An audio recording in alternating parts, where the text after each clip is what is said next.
একটু প্রায় দেখো যাই হোক না কেন এখনো কিন্তু আমাদেরকে পড়ার সময় আছে, আমরা পড়বো, একটু মনোযোগ দিয়ে সবাই বাসায় একটু পড়তে হবে। আর কোনো সাবজেক্টে অবহেলা করা যাবে না, সাবজেক্ট গুলাকে সবকিছুই তোমাদের কমপ্লিট করতে হবে, ডেলি কমপ্লিট করবা। আর ক্লাস টিচার হিসেবে আমার কাছে যদি তোমাদের কোনো কিছু জানার থাকে বা কোনো কিছু হেল্প লাগে আমাকে শেয়ার করবা, আমি আমার সাধ্যমতো চেষ্টা করব। আর আমি হয়তো দেখা যাবে একদিন আমি তোমাদের গার্জেনদের নিয়ে আবার বসবো, কি অবস্থা তোমাদের জানবো, তোমরা আসলে পড়ালেখা করো নাকি গ্রামে থেকে থেকে বন্ধু বান্ধবের সাথে আড্ডা মারো চায়ের দোকানে বসে, আবার নাকি অন্য কারোর সাথে পিছনে ঘুরো, সেটা জানতে হবে আমাকে। ওকে, আমরা আজকে আলোচনা করব দ্বিমাত্রিক সংঘর্ষ নিয়ে কথা বলবো, ঠিক আছে? দ্বিমাত্রিক স্থিতিস্থাপক সংঘর্ষ। দ্বিমাত্রিক স্থিতিস্থাপক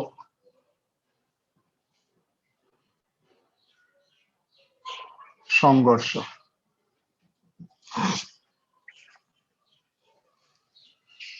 মনে করো এই হলো এমন ভরের একটা বস্তু, এটা একটা এমন ভরের বস্তু, এটা u1 বেগে সামনের দিকে যাচ্ছে। এটার সামনে আরেকটা বস্তু আছে, এটার ভর হলো m2, এটা u2 বেগে যাচ্ছে। আমি u1 is greater than u2 ধরলাম, ফলে তারা একসময় সংঘর্ষে লিপ্ত হবে। সংঘর্ষে লিপ্ত হওয়ার পর তারা এরকম একটা ঘটনা ঘটলো, এই দুইটা একসাথে হয়ে এরকম ছিল, সংঘর্ষে লিপ্ত হয়ে একটা চলে গেছে এদিকে, আরেকটা চলে গেছে এদিকে। মনে করো এটাকে ধরলাম আমি m2, এটাকে ধরলাম m1, এটা m2, এটা m1, এটা গেছে b2 বেগে, এটা গেছে b1 বেগে। এটা অনুভূমিকের সাথে ধরে দিলাম θ2 কোণ তৈরি করে, এটা অনুভূমিকের সাথে θ1 কোণ তৈরি করে চলে গেছে। দেখো এটা দ্বিমাত্রিক, দুইটা মাত্রা বরাবর ঢুকছে। এই জন্য আমরা আগে বলছিলাম যে কোনো সংঘর্ষের ক্ষেত্রে ভরবেগ সংরক্ষিত থাকে, যে কোনো সংঘর্ষের ক্ষেত্রে ভরবেগ সংরক্ষিত থাকে। যেহেতু এটা দ্বিমাত্রিক, তাহলে তার দুইটা অক্ষ, একটা x অক্ষ বরাবর আর একটা y অক্ষ বরাবর আমি উপাংশগুলা নিব, তার ভরবেগ শক্তি এগুলা বিবেচনা করব। আমি প্রথমে লিখি x অক্ষ বরাবর, x অক্ষ বরাবর, খেয়াল করো সময় x অক্ষ বরাবর যদি বিবেচনা করি তাহলে ভরবেগ সংরক্ষিত থাকবে, অর্থাৎ আদি ভরবেগ সমান শেষ ভরবেগ হবে। x অক্ষ বরাবর আদি ভরবেগ এবং শেষ ভরবেগ সমান হবে। আচ্ছা, x অক্ষ বরাবর আদি বেগ, এটাও x অক্ষ বরাবর গতিশীল, এটাও x অক্ষ বরাবর। x অক্ষ বরাবর তার বেগের উপাংশ u1, x অক্ষ বরাবর তার বেগ হলো u2। তাহলে m1, তাহলে আমি এখানে লিখি pi ইকুয়ালস টু pf, অর্থাৎ আদি ভরবেগ সমান শেষ ভরবেগ। So m1 u1 plus m2 u2 আদি ভরবেগের সমষ্টি আমি পেয়ে গেলাম। এবার আসো শেষ ভরবেগ, এই b1 কে যদি x অক্ষ বরাবর নেই তাহলে b1 cos θ1, b2 কে যদি x অক্ষ বরাবর নেই তাহলে b2 cos θ2, ঠিক আছে? তাহলে আমরা লিখতে পারি কি m1 b1 cos θ1 plus m2 b2 cos θ2, এক নম্বর ইকুয়েশন দিয়ে রাখলাম। আচ্ছা, পরে আপাতত একটু বেশি দরকার নাই, আমি জাস্ট এবার আসো y অক্ষ বরাবর।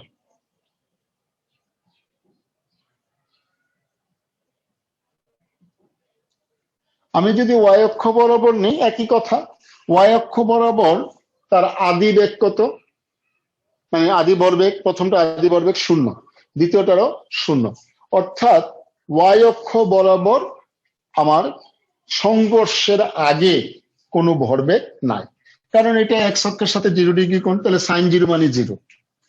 তাহলে আমি pi ইকুয়ালস টু 0। তাহলে সংঘর্ষের আগে x অক্ষ বরাবর আদি ভরবেগ 0, তাহলে সংঘর্ষের পরেও ভরবেগ কত হবে, 0 হইতে হবে, না হলে তো ভরবেগ সংরক্ষিত হবে না।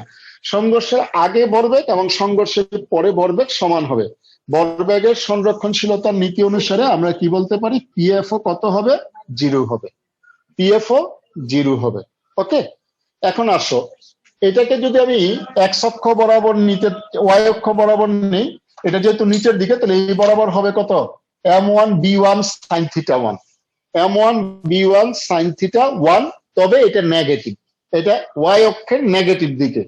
আর এই উপরের দিকে আসছে কত, m2b2 sin θ 2, তাহলে আমি এক কাজ করে আগে ওইটা লিখি, তাহলে m2b2 sin θ 2 minus m1b1 sin θ 1 equals to 0, মানে শেষ ভরবেগের মান 0 হইতে হবে। এই জন্য আমি এই দুটাকে এভাবে লিখলাম। দিয়ে রাখো 2 নম্বর ইকুয়েশন।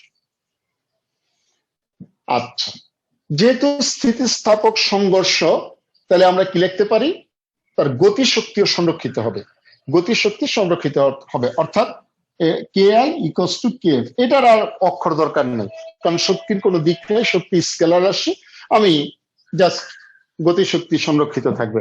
অর্থাৎ কি লিখতে পারি, দেখো half m1 u1 square plus half m2 u2 square equals to half m1 b1 square plus half m2 b2 square.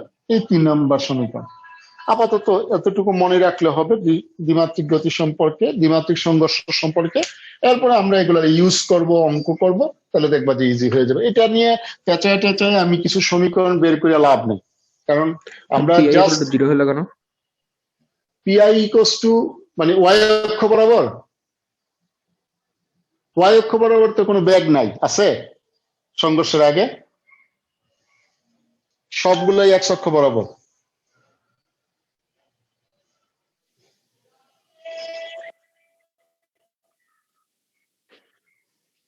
শক্তির কি দিক আছে?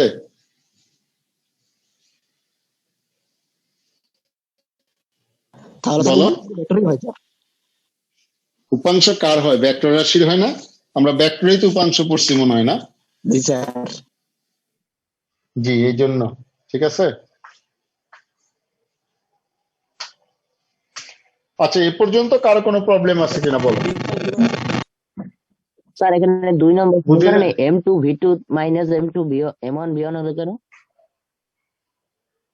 এই যে মনে করো আমি ছোট ছোট দুইটা বস্তু, এটা একটা বস্তু, এটা একটা বস্তু, মনে করো এটা b2 এদিকে গেছে, এটার b1 এদিকে গেছে, খেয়াল করো, এটা এটা θ1, এটা θ2, তাহলে এটার এই বরাবর উপাংশ b1 cos, এটার b2 cos θ2, আর এটার উপাংশ হলো b1 cos θ1। ঠিক আছে, এটার উলম্ব উপাংশ এদিকে b1 sin θ1, আর এর উলম্ব উপাংশ b2 sin θ2। নর্মালি উপরের দিকে হলে পজিটিভ, নিচের দিকে নেগেটিভ না, এই জন্য এটা নেগেটিভ বাবা। ঠিক আছে,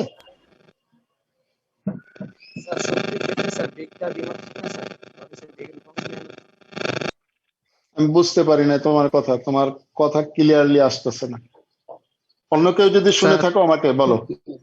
স্যার শক্তির ক্ষেত্রে স্যার বেগটা ক্ষেত্রে দ্বিমাত্রিক না, তাই বেগের উপাংশ নেওয়া লাগবে না।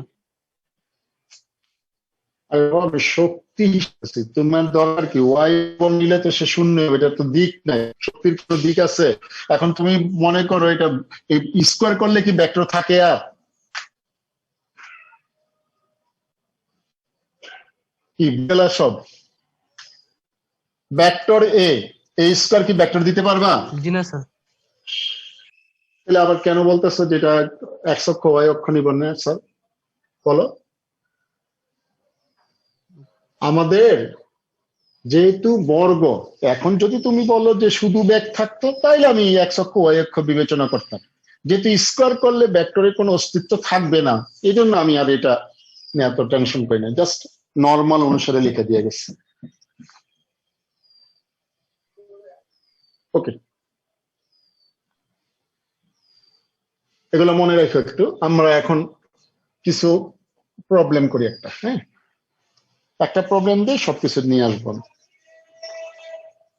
মনে করো এই হলো একটা বস্তু এ এবং বি, এ এবং বি দুইটা বস্তু, তাদের ভর দুটোটারই সেম। আমি এটা ধরলাম এ একটা বস্তু, আরেকটা বি আরেকটা বস্তু।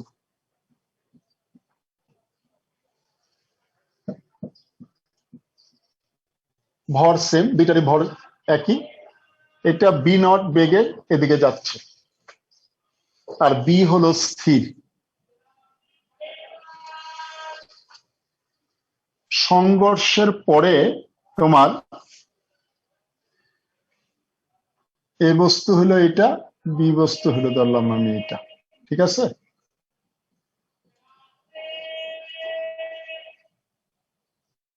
এটা এদিকে গেছে, আর এটা মনে করো এদিকে গেছে। এদিকে এটা 45 ডিগ্রি অ্যাঙ্গেলে গেছে, আর এটা ধরলাম আমি থিটা। এটার ব্যাগ ধরলাম আমি B1, এটার ব্যাগ ধরলাম B2। আমার প্রশ্ন হলো তোমাদের কাছে, এই সংঘর্ষের পরে এ এবং বি এর বেগ কত বা দ্রুতি কত এবং থিটার মান কত? তাহলে আমার প্রশ্ন হলো B1 equals to what? Sorry, B1 equals to what? B2 equals to what? এবং equals to what?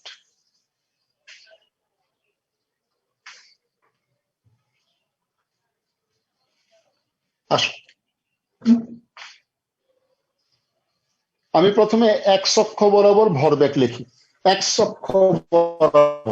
অক্ষ বরাবর ভরবেগ যদি লিখি, এটার ভরবেগ M B naught plus M into zero সমান, কারণ জিরো লিখলাম কেন? কারণ বি স্থির। তাহলে M B one cos theta plus M B two cos 45 degree, ঠিক আছে? কারণ এটা 45 ডিগ্রি, এটা এদিকে যাবে, এম এত। আচ্ছা, M B naught equals to M B one cos theta plus M B two into 1/√2। আমরা এক কাজ করি, এম সবগুলা থেকে বাদ দিয়ে দিই। তাহলে কত থাকে? B naught equals to B1 cos theta plus B2/√2। 1 number সমীকরণ দিয়ে রাখো। এবার ওয়াই অক্ষ বরাবর নেই। ওয়াই অক্ষ বরাবর আদি ভরবেগের সমষ্টি 0, তাহলে আমি শেষ ভরবেগটা লিখি। শেষ ভরবেগ লিখতে পারি m1 b1 sin theta minus m2 b2 sin theta 45 equals to 0। কারণ আদি ভরবেগ যেহেতু 0 ওয়াই অক্ষ বরাবর, তাহলে শেষ ভরবেগের সমষ্টিও 0 হবে। আমি এটা যেহেতু m1 b1 উপরের দিকে, এবার m2 b2 নিচের দিকে, এই জন্য m1 b1 minus m2 b2 লিখছি। হ্যাঁ সরি, দুইটার ভরই সমান।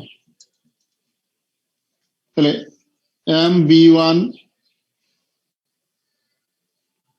Sign theta equals to M B two sine 45 degree, মানে কত? 1/√2। এম বাদ দিয়ে দাও, sign theta equals two B2/√2। আমি এখান থেকে B2 এর মান বের করে নিতে পারি। আচ্ছা, এটাকে 2 নাম্বার দাও। সুতরাং B2 equals to √2 B1 sine theta দাও, 3 নাম্বার ইকুয়েশন এটা।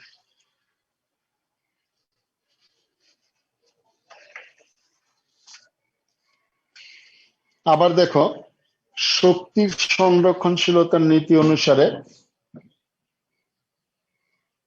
শক্তির সংরক্ষণশীলতার বা গতিশক্তি লিখি।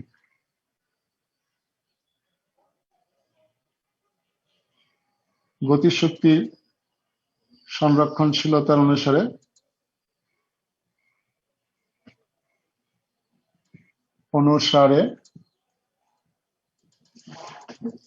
সংঘর্ষের আগে এটার গতিশক্তি কত? Half M B naught square, ওইটা স্থির যেহেতু 0। স্যার একটু উপরে লেখেন স্যার।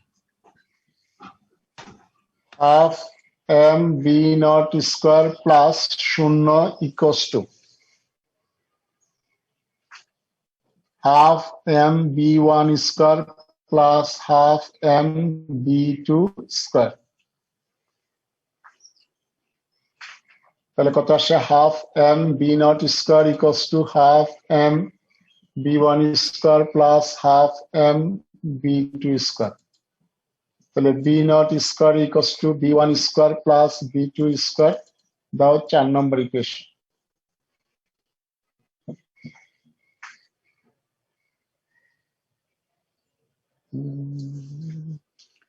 আচ্ছা আমি এক কাজ করি, একটু দেখো তো 3 নংকে 1 নং এ বসাই দিতে পারি কিনা। 3 নংকে 1 নং এ বসাই দিই। b naught equals to b1 cos theta plus 1 by root 2 into root 2 b1 sin theta। তাহলে কত আসে b naught equals to root 2 কাটা b1 cos theta plus b1 sin theta।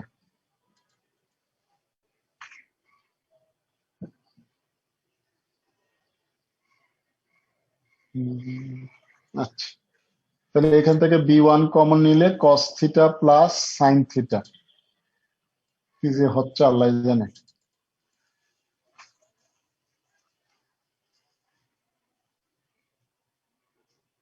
আচ্ছা দেখি এখান থেকে b naught এর মান বের করি আবার। 4 নং হতে b naught square equals to b1 square plus b2 এর জায়গায় এটা বসে দিই root 2 b1 sin theta তার whole square b1 square plus 2 b1 square sin square theta. b1 common নেই, b1 স্কয়ার কমন নিলে 1 plus 2 sin স্কয়ার থিটা। এই সাইডে লিখি, সুতরাং b naught equals to b1 root over 1 plus 2 sin square theta দাও 6 নম্বর equation. তাহলে 5 এও b naught আছে, 6 এও b naught আছে, তাহলে 5 ও 6 নং হতে লিখি। স্যার বের করব কি? এই যে বের করবো কি এতক্ষণে মানে এইগুলা কি লিখে দিলাম 5 ও 6 নং হতে। আমি যেভাবে করছি সেভাবে করতে হবে এমন কোনো কথা না, তুমি তোমার পছন্দ অনুযায়ী করতে পারবে। তাহলে আমি বি কেন দেখা যায় না, এখন তো দেখা যায় মনে হয় এখন গুলা একটা লাইন তখন দেখা যাচ্ছিল। আচ্ছা তাহলে আমি বি নট সমান লিখে দিই, তাহলে এইটা সমান রাইট সাইড সমান লিখি b1 cos theta plus sin theta, হ্যাঁ sin theta equals to b1 sin theta equals to root 1 plus 2 sin square theta। আবার বর্গ করে দিই একবারে, তাহলে কত আসে cos square theta plus sin square theta plus 2 sin theta cos theta equals to 1 plus 2 sin square theta। এই দুইটার মান 1 plus 2 sin theta cos theta equals to 2 sin square theta।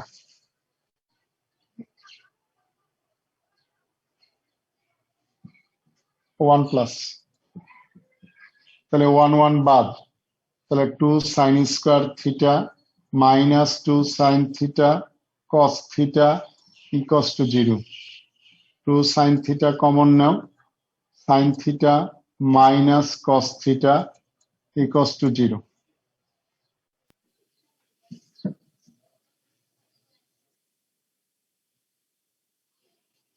এটা দিয়ে তো একটা ক্রিয়েটিভ প্রশ্ন হইতে পারে না, না আসার কি সমস্যা কি? তাহলে এইটার সমান 0, 2 sin theta equals to 0, so sin theta equals to 0, so theta equals to 0 degree। আরেকটা হলো sin theta minus cos theta equals to 0, অর্থাৎ sin theta equals to cos theta, that means tan theta equals to 1, so theta equals to 45 degree।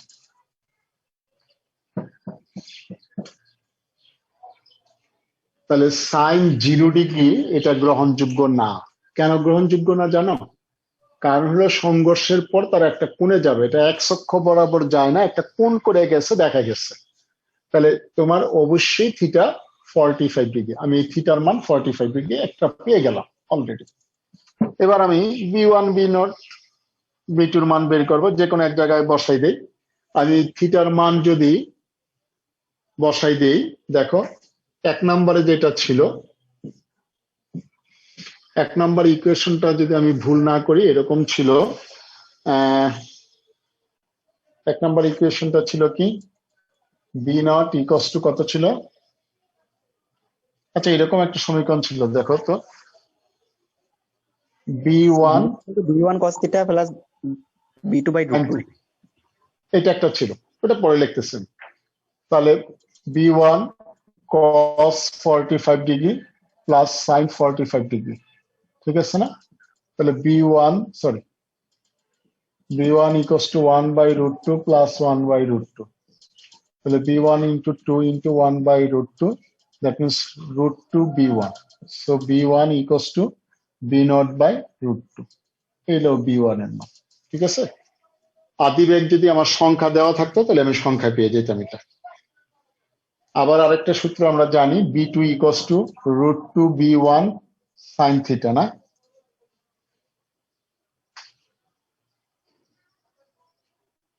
তাহলে আমি B1 এর মানটা বসাই দিই root 2 into B0 by root 2 sin 45°। তাহলে এটা কাটা, তাহলে B0 by root 2. So B1 equals to B2 equals to B0 by root 2.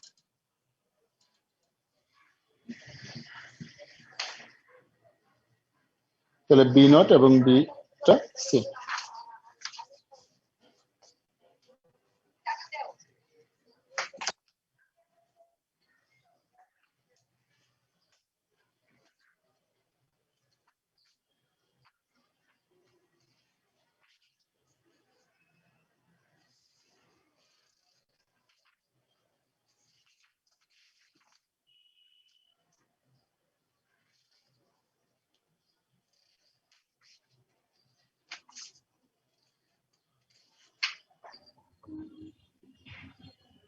Okay, complete করো।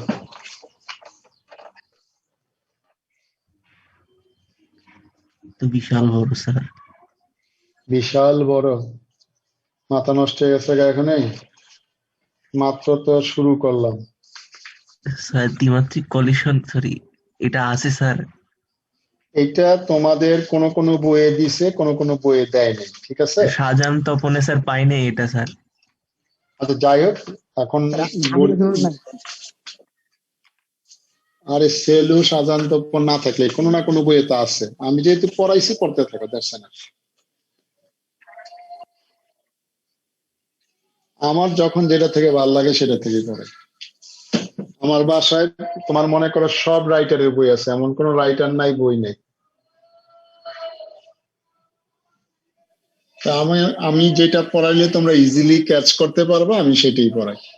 মাঝে মাঝে আমি নিজের থিওরি একটু নিজে ক্যালকুলেশন গুলো নিজে করি, সেটা তোমাদেরকে দেখে, বইয়ের ক্যালকুলেশন করলে তার হবে না। আচ্ছা আমরা এখন আরেকটা টপিকস দেখবো, নতুন একটা টপিকস লেখো, জড়তার ভ্রামক। জড়তার ভ্রামক। আমরা জড়তার ভ্রামক কথা বলতে গিয়ে জড়তা সম্পর্কে আমরা এই চ্যাপ্টারের প্রথমে একটু আলোচনা করছিলাম এবং 9-10-এও পড়ছিলাম। এই জড়তার ভ্রামকটা সাধারণত আমরা ঘূর্ণনশীল কোনো বস্তুর ক্ষেত্রে ব্যাখ্যা করব। এই ক্ষেত্রে কিছু জিনিস আমাদেরকে মনে রাখতে হবে, যেমন রৈখিক গতি এবং ঘূর্ণন গতি। দেখো রৈখিক গতি, একটু কথাগুলা মনে রাখবে, এগুলা আমি এই কয়েকদিন যা লেকচার দিব এটার সাথে এটা মিল থাকবে। রৈখিক গতি এবং ঘূর্ণন গতি। ওকে, আসো। রৈখিক গতিতে আমরা দূরত্বকে বা সরণকে এস দ্বারা প্রকাশ করি, ঘূর্ণন গতিকে এটাকে থিটা দ্বারা প্রকাশ করা হবে। রৈখিক বেগকে বি দ্বারা প্রকাশ করা হয়, ঘূর্ণন বেগকে ওমেগা দ্বারা প্রকাশ করা হবে। রৈখিক ত্বরণকে এটি অর্থাৎ স্পর্শকীয় ত্বরণ এটা বলা হয়, আর এটাকে কৌণিক ত্বরণকে আমরা আলফা দ্বারা প্রকাশ করব। বলকে আমরা এফ দ্বারা প্রকাশ করব। এখানে এই বলটাকে বল না বললে আমরা আরেকটা শব্দ বলবো, সেটা হলো টর্ক। এটা নিয়ে আমরা ফার্স্ট চ্যাপ্টারে ভেক্টর যখন পড়ি তখন বলছিলাম এটা একটা ভেক্টর রাশি। এই টর্ক নিয়ে কথা টর্ক দ্বারা প্রকাশ করব। এগুলোর মধ্যে আমরা সম্পর্ক কিছু দেখতে পাবো। আমরা যেটা দেখবো এস ইকস টু, এটা দেখা যায় আর থিটা, এস ইকস টু হলো আর থিটা, বি ইকস টু হলো আর ওমেগা, এটি ইকস টু হলো আর আলফা, এবং এফ ইকস টু হলো, এটা এফ বলবো না, এটাকে আচ্ছা এই পর্যন্তই থাকে, এটা আমরা পরে দেখবো। এরকম কিছু জিনিস আমরা পাব। জড়তার ভ্রামক কি, টর্ক কি, এগুলা জিনিস নিয়ে আমি একটু কথা বলি। কিভাবে দেখো, টাউ আর এফ সমান, আমি তোমাদেরকে বুঝাই দিচ্ছি। এফ ইকস টু কত, এম এ, আমরা জানি এটা। আচ্ছা, এই আমি এফ এর জায়গায় মনে করো টাউ লিখলাম, খেয়াল করো এফ এর জায়গায় লিখলাম কত, টাউ। আচ্ছা একটু পরে লিখি, তার আগে আমি টাউ এর ইয়াটা দেখাই। টর্ক হলো এক প্রকার বাহ্যিক বল যা ঘূর্ণন প্রবণতা সৃষ্টি করে বা করতে চায়। তাহলে কোনো একটা বিন্দু বা কোন একটা বস্তু যখন ঘুরে, সাধারণত কোনো একটা বিন্দুকে বা কোনো একটা অক্ষকে কেন্দ্র করে সে ঘুরতে থাকে। সাপোজ আমি যদি ধরে নিই এটা হলো একটা অক্ষ, এই অক্ষকে কেন্দ্র করে একটা বস্তু আছে, এখানে এম ভরের একটা বস্তু আছে, এই অক্ষ থেকে তার দূরত্ব হলো আর। আমি এটার উপর এদিকে এফ পরিমাণ বল প্রয়োগ করলাম, তাহলে বস্তুটা এদিকে একটা ত্বরণ প্রাপ্ত হবে। অর্থাৎ বস্তুটা কি করবে, তোমার এরকম ভাবে এটা রোটেট করতে থাকবে। এখন যদি আমি এটাকে এক্স অক্ষ ধরে নিই, এক্স থেকে এটা অর্থাৎ আই এক্স, অর্থাৎ এই অক্ষের সাপেক্ষে তার যে জড়তার ভ্রামক সেটাকে বলা হয় এম ইন্টু আর স্কয়ার। কোন বস্তু কণার ভর এবং ঘূর্ণন অক্ষ হতে ওই বস্তু কণার লম্ব দূরত্বের বর্গের গুণফলকে জড়তার ভ্রামক বলে। কোন বস্তু কণার ভর এবং ঘূর্ণন অক্ষ হতে ওই বস্তু কণার লম্ব দূরত্বের বর্গের গুণফলকে জড়তার ভ্রামক বলে। আমি ঘূর্ণন কোন বস্তু কণা অর্থাৎ এই ভরের জড়তার ভ্রামক নির্ণয় করতে চাচ্ছি। তো বস্তু কণার ভর এম, ঘূর্ণন অক্ষ অর্থাৎ এটা হলো ঘূর্ণন অক্ষ, এই ঘূর্ণন অক্ষ হতে বস্তু কণার দূরত্ব হলো, লম্ব দূরত্ব হলো আর। এই আর কে বর্গ করবো, এম দ্বারা গুণ করলে যা পাবো সেটাকে বলছি আমি জড়তার ভ্রামক। এই আই এক্স মানে এক্স অক্ষ বরাবর না, এক্স অক্ষের সাপেক্ষে জড়তার ভ্রামক। সংখ্যাটা আরেকবার বলবেন? নাও কোন লিখতেছি, দেখো কোন বস্তুর কণার ভর এবং ঘূর্ণন অক্ষ হতে ওই বস্তু কণার লম্ব দূরত্বের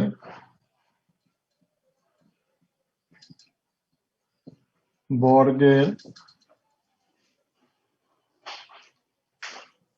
গুণফলকে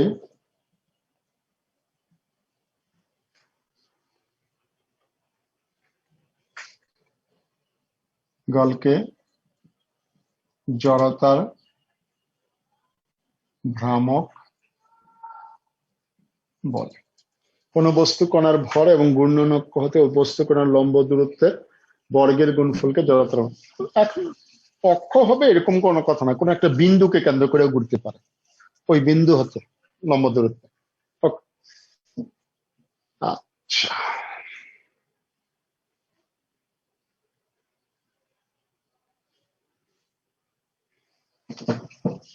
তাহলে আমরা জানি এফ ইকস টু কত, এম এ, এফ পরিমাণ বল প্রয়োগ করছি। আমি এক কাজ করে উভয় পক্ষকে আর দ্বারা গুণ করে দিই, এম এ আর,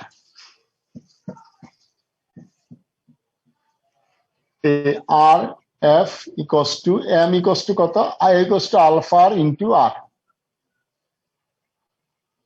তাহলে R F equals to M alpha R square.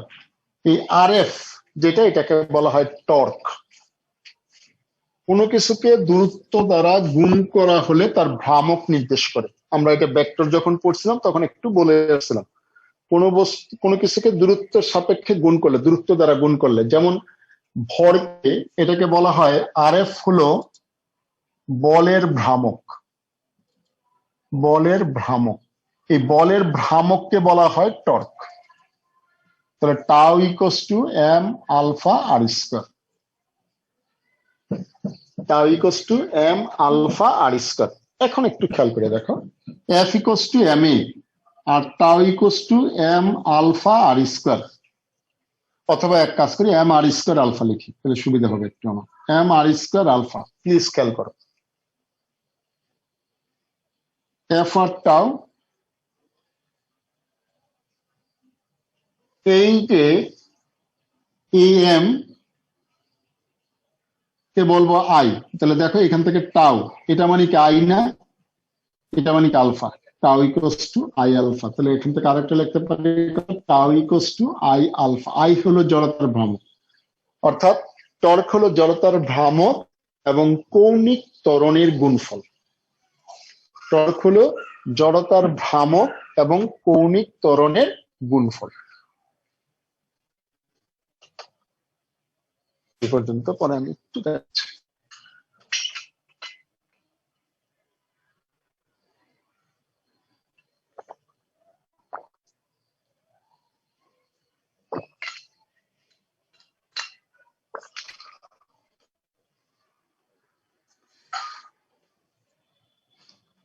এখন মনে করো তুমি, এইখানে আমি কি করছি, একটা বিন্দু কণা নিয়ে কথা বলছি। এখন একটা বস্তু যদি নেই, একটা বস্তুতে তোমার কি থাকে, অনেকগুলা অণু থাকে, তাহলে প্রত্যেকটা অণুর আলাদা আলাদা ভর থাকবে এবং ঘূর্ণন অক্ষতে এক একটা অণুর দূরত্ব একরকম থাকবে। যেমন আমরা সিডি যেটা বলি, এটা মাঝখানে দেখবো একটা হোল করে, এদিক দিয়ে যদি আমি একটা কলম ঢুকাই দিই, এটা কিরকম ভাবে ঘুরাই, তাহলে প্রত্যেকটা কণা একই বেগে ঘুরতে থাকবে। তাহলে দেখো, মনে করো আমি ধরে নিলাম এই হলো একটা বস্তু, এটা যে কোনো আকৃতির একটা বস্তু।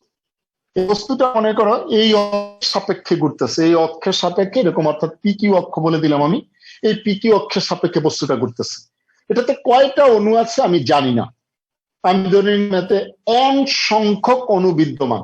তাহলে প্রথম অণু, এটা ধরলাম M1, এটা ধরলাম M2, এটা ধরলাম M3, এটা ধরলাম M4, এটাকে ধরলাম Mn, এরকম n সংখ্যক অণু বিদ্যমান।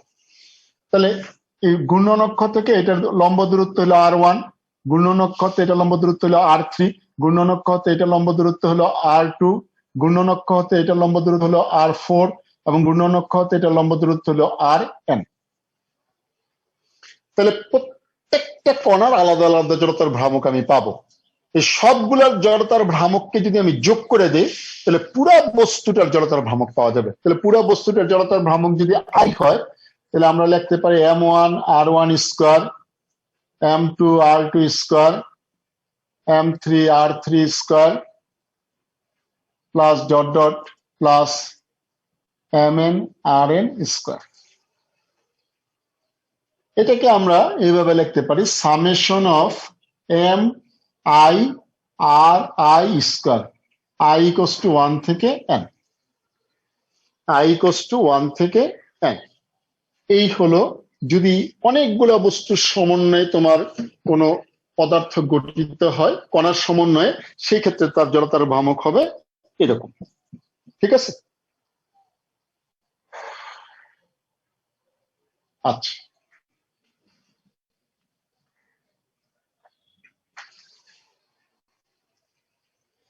মনে করো এই হলো একটা আয়তক্ষেত্র, খেয়াল করবে সবাই। আয়তক্ষেত্র, এটার এই কোনো একটা ভর দেওয়া আছে, এই কোনো একটা ভর দেওয়া আছে, এই কোনো একটা ভর দেওয়া আছে, এই কোনো একটা ভর দেওয়া আছে। এটার প্রস্থ হলো বি আর দৈর্ঘ্য হলো আমাদের এ। এটার কেন্দ্র দিয়ে কোনো একটা অক্ষ আমি পাস করে দিলাম, এক্স এক্স প্রাইম অক্ষ একটা যাচ্ছে মনে করো। এখন আমার তোমাদের কাছে প্রশ্ন হলো যে এই এক্স অক্ষের সাপেক্ষে প্রত্যেকটার ভর ধরলাম আমি এম, প্রত্যেকটার ভর ধরলাম আমি এম। এই অক্ষের সাপেক্ষে এই ব্যবস্থাটার জড়তার ভ্রামক নির্ণয় করো। এই অক্ষের সাপেক্ষে ব্যবস্থাটার জড়তার ভ্রামক নির্ণয় করো। এটা যদি আমি করতে চাই তাহলে কি করব? দেখো, জড়তার ভ্রামক আই সমান হবে এই অক্ষ, এই বিন্দু থেকে এটার দূরত্ব কত হবে? a/2। এটা থেকে এটার দূরত্ব a/2, এটার দূরত্ব a/2, a/2 লম্ব দূরত্ব। তাহলে কত আসে? m a/2 তার whole square plus m a/2 তার হোল স্কয়ার, m a/2 তার whole square plus m a/2 তার whole square, m a square by 4 plus m a square by 4 plus m a square by 4 plus m a square by 4, অর্থাৎ 4m a square by 4, that means m a square. So I equals to m a square.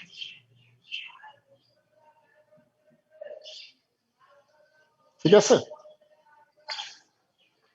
আচ্ছা, এবার আমি একটা ছোট্ট একটা homework দিয়ে দিই, বাসায় করবা। আয়তক্ষেত্রটা দৈর্ঘ্য এবং প্রস্থটি সমান্তর ছিলেন। না না না, দৈর্ঘ্য বি, প্রস্থ, দৈর্ঘ্য এ, প্রস্থ বি। প্রস্থ কাজে লাগবে না আমার। এই অক্ষের সাপেক্ষে তার প্রস্থ, অক্ষ থেকে দূরত্ব, লম্ব দূরত্ব, এই অক্ষ থেকে এটা লম্ব দূরত্ব, এই অক্ষ থেকে এটা লম্ব দূরত্ব, এই অক্ষ থেকে লম্ব দূরত্ব সমান। আসো বাসায় একটা কাজ করো, হোমওয়ার্ক দিয়ে দিই আমি একটা, দেখি, খেয়াল করো। এই হলো একটা সমবাহু ত্রিভুজ, একটা সমবাহু ত্রিভুজ।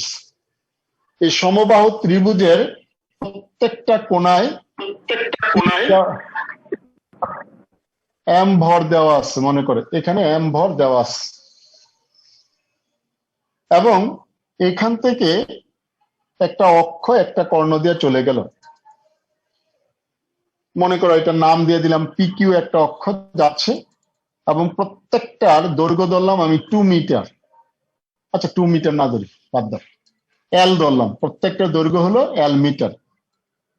আমার প্রশ্ন হলো এই ব্যবস্থাটার জড়তার ভ্রামক কত?